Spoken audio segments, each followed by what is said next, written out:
ہماری ساری خوشی اسی میں ہے کہ اگر ہم نے امام زمانہ کو اپنی آنکھوں سے نہیں دیکھا تو بھی اب سب جو یہاں بیٹھے ہیں ہم سب نے امام زمانہ کی موجودگی کو محسوس کیا کہ اب ہم نے واقعی آغاز کر دیا ہے زندگی امام کی موجودگی پر یقین کے ساتھ، نہ کہ صرف ان کے ظہور کی امید پر۔ ظہور کے وقت کیا ہونے والا ہے؟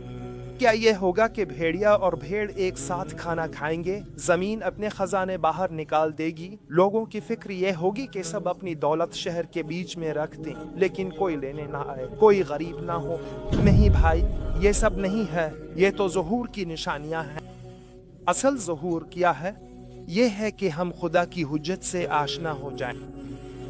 امام باقر علیہ السلام نے فضیل بن یسار سے فرمایا، اپنے امام کو پہچان لو، کیونکہ جب تم نے انہیں پہچان لیا تو اس بات سے فرق نہیں پڑے گا کہ یہ امر ظہور جلدی ہو یا تاخیر سے آئے۔ جاؤ اور اپنے امام زمانہ کو پہچانو، کیونکہ اگر تم نے پہچان لیا تو تمہیں کوئی نقصان نہیں ہوگا، چاہے ظہور کا امر جلدی ہو یا تاخیر سے آئے، کیونکہ تم اسی کے ساتھ زندگی گزار رہے ہو جسے ساری دنیا تلاش کر رہی ہے اور جو سب کی گمشدہ امید ہے۔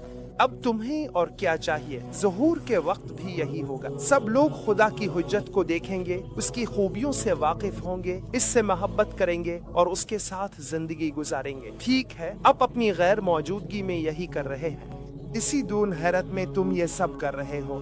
اتنی بار ہم نے اس نعمت پر خدا کا شکر ادا کیا ہو۔